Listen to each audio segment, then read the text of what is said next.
Em relação à campanha O Agro é Pop, é importante observar que, na verdade, o trabalho escravo ele aparece em determinado momento. Na propaganda específica sobre cana-de-açúcar, aparecem duas gravuras com cenas de trabalho escravo, em meio ao discurso da Globo, bancado pelos patrocinadores, entre eles a JBS, de exaltação ao modelo do agronegócio. Eles praticamente nem perceberam que eles estavam embutindo imagens do século XIX, duas gravuras de trabalho escravo, por sinal feitas por um latifundiário igualmente escravocrata.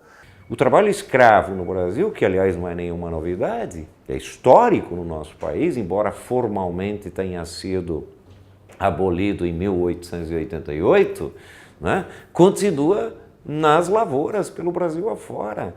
E esses dados que foram recolhidos pelo Ministério do Trabalho, etc., é parte só de uma estatística muito maior de trabalho escravo, trabalho extremamente precarizado nos campos brasileiros. Então, o tipo de emprego que o agronegócio produz é um emprego precarizado, submetido a altos índices de contaminação pelos agrotóxicos e mais, é um trabalho análogo ao trabalho escravo no Brasil. O latifúndio é uma praga que precisa ser abolida. O agronegócio é uma praga que precisa ser abolida na nossa sociedade, não só no Brasil, no mundo inteiro. Infelizmente, a gente não tem muita capacidade de sair para vender. Como a gente fica produzindo, é difícil a gente achar para quem vende. E para vender por atravessador, nós montamos agora uma cooperativa lá, chama Cooperflora. Quando nós conseguimos a certificação orgânica, vem um monte de loja para comprar de nós, mas nós não queremos, porque aí eles pagam R$3 no nosso pé de alface e vendem a 8 lá. Então nós vamos ser escravo da loja. Nós não queremos isso. Então, essa proposta da feira é nossa libertação, porque a gente vende direto e a gente vende num preço justo e a gente ganha e quem compra ganha também. Não precisa, porque as lojas é um absurdo, só atende uma classe. Nós só serve para ser escravo deles, nós não queremos isso.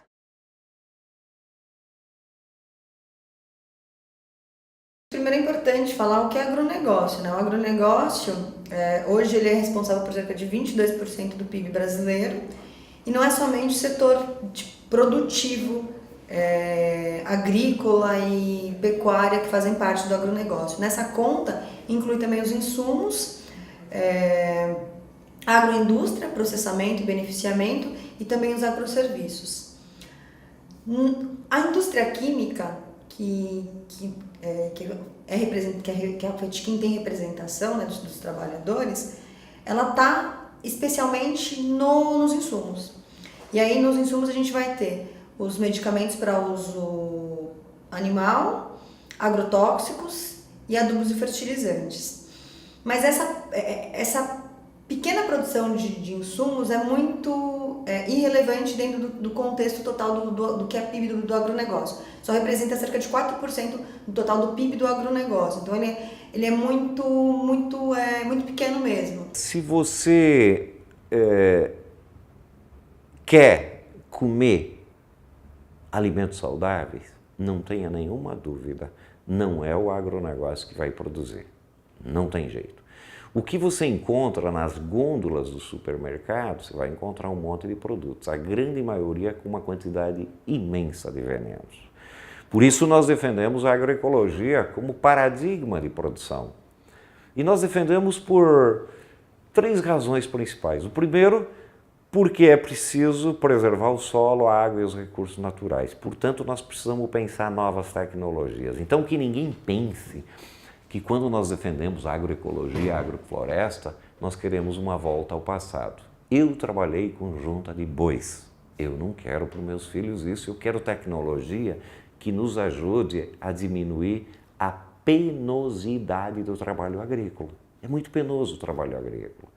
2, nós queremos discutir alternativas de produção de insumos agroecológicos. A maioria dos insumos hoje são químicos e nós temos uma quantidade de resíduos que se transformam em lixo nos grandes centros que poderiam virar adubo orgânico. Só podas de árvores de Campinas ou de São Paulo daria uma quantidade de adubo orgânico muito grande que poderia servir para a agricultura, né, orgânica, agroecológica. E nós precisamos investir dentro das universidades, criar cursos, né, de agroecologia para não formar vendedores de veneno. A grande maioria das universidades forma vendedores de veneno. Os agrônomos formados, em geral, são vendedores de veneno e reprodutores desse pacote tecnológico que serve ao grande capital e às grandes indústrias químicas. Então, por essa razão, o modelo agroecológico não é uma volta ao passado, é desenvolvimento de pesquisa técnico-científica articulada com o conhecimento que existe dos camponeses e camponesas indígenas pelo Brasil, para produzir com qualidade, ter produtividade, né, e preservar o meio ambiente e a natureza. No caso dos alimentos mais saudáveis, é de alimento camponês que a gente está falando.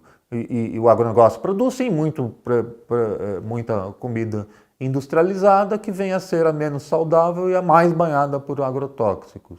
Então, não há como não reconhecer, não identificar quilos, litros, toneladas de cinismo num discurso que posa de quem alimenta a sociedade e, na verdade, está apenas promovendo distorções, não só, né, no que se refere à alimentação, mas distorções no que se refere à estrutura agrária, fundiária, à distribuição das populações no campo e, portanto, um modelo que promove a desigualdade. O trabalho é simples, o trabalho sem agrotóxico visa principalmente para a preservação do solo, né, do meio ambiente e a saúde, né, do consumidor, né?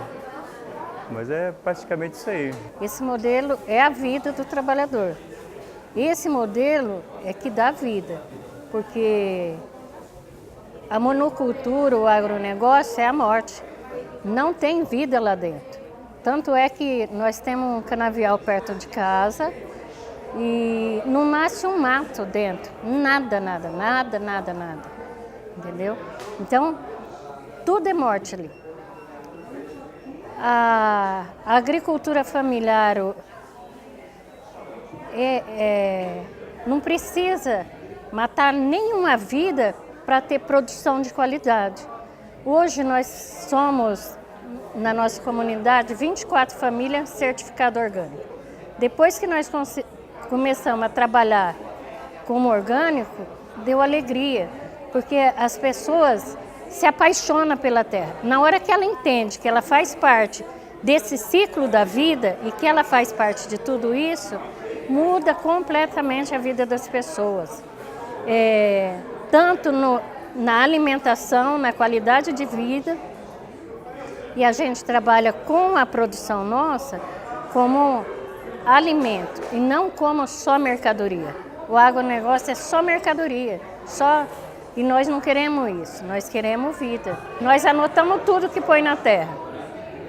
Isso a gente vai anotando não só para fiscalização, para a gente ter um controle da vida da gente e do ambiente que a gente está vivendo.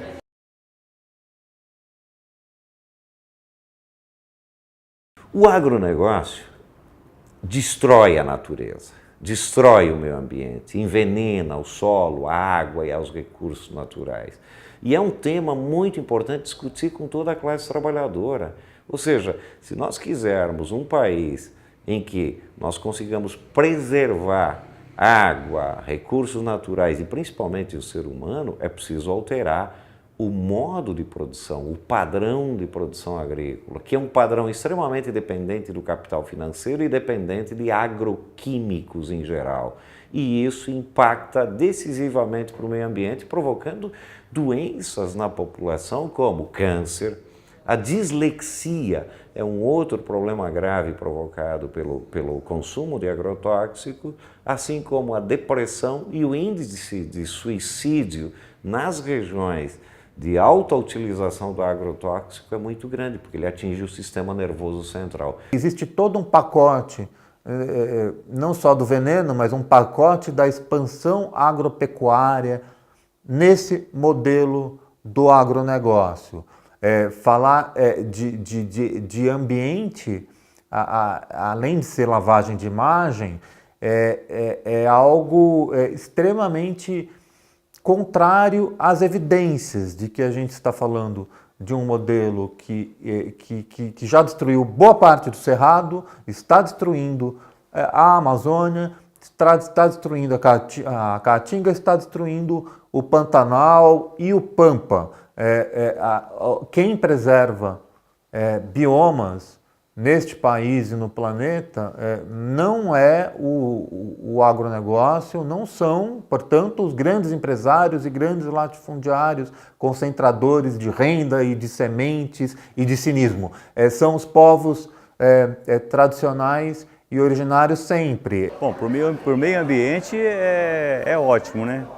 Um que evita a degradação do solo, o orgânico ele recupera o solo, né?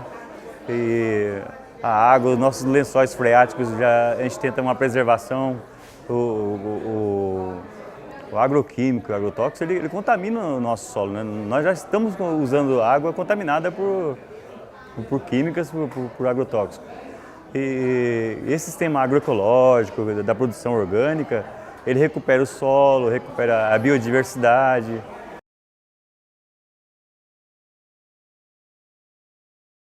Apesar dessa grande importância do agronegócio, para o PIB, no que se refere à indústria química, apenas no que está inserida a indústria química, que é na parte de insumos, né, os insumos somente são responsáveis por 4% da participação nesse PIB do agronegócio. Isso se deve porque a gente é um grande importador desses insumos. Se por um lado a gente tem essa dependência das importações, as exportações elas são ligadas especialmente aos produtos primários, né?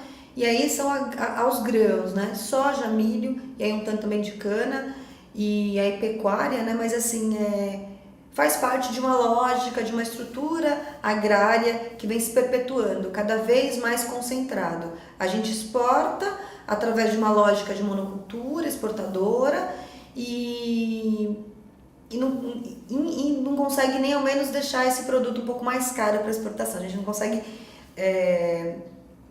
transformar esse produto. A gente vende grão, né? E isso poderia ainda ter algum tipo de benefício caso a gente pudesse ainda gerar empregos na agroindústria, por exemplo.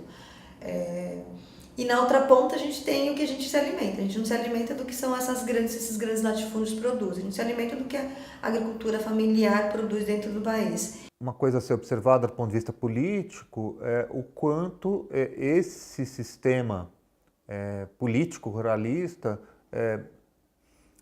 foi capaz de derrubar presidente mais de uma vez. Eu até falei há pouco do papel da Frente Parlamentar da Agropecuária na derrubada do presidente Dilma Rousseff. Mas não foi o primeiro caso. Se a gente for um pouco para trás, a gente vai ver que em 1964 o medo da reforma agrária foi determinante no golpe que derrubou o presidente João Goulart. Havia uma paranoia em relação às reformas de base e particularmente em relação à reforma agrária. O filme do Anselmo Duarte, O Pagador de Promessas, ilustra muito bem isso. Como se a reforma agrária fosse uma coisa de comunista, como se fosse revolução e não reforma, e não algo que é do próprio sistema capitalista. Então, a gente já tem dois exemplos, né? 2016, 1964, e no limite, até a Lei Áurea foi promulgada pela Princesa Isabel exatamente porque havia a proposta mais progressista de combate à escravidão com reforma agrária. Então foi preciso fazer algo muito mais de cima para baixo para que não houvesse inclusão. Que tipo de comida você quer comer? Segunda pergunta. Que tipo de uso nós queremos dar ao solo, à água e aos recursos naturais? Se for esse, o capital dá, não precisa de reforma agrária, mas esse uso vai destruir o meio ambiente. Terceira pergunta, que tipo de paradigmas tecnológicos nós queremos? Esse paradigma do envenenamento, da produção pesada, do lucro, ou um paradigma que priorize o ser humano e a produção saudável? Esse é um debate central para nós fazer com todo o povo brasileiro. Talvez aí fique claro o tema da reforma agrária e a discussão de outro modelo de produção agropecuária de uma forma diferente.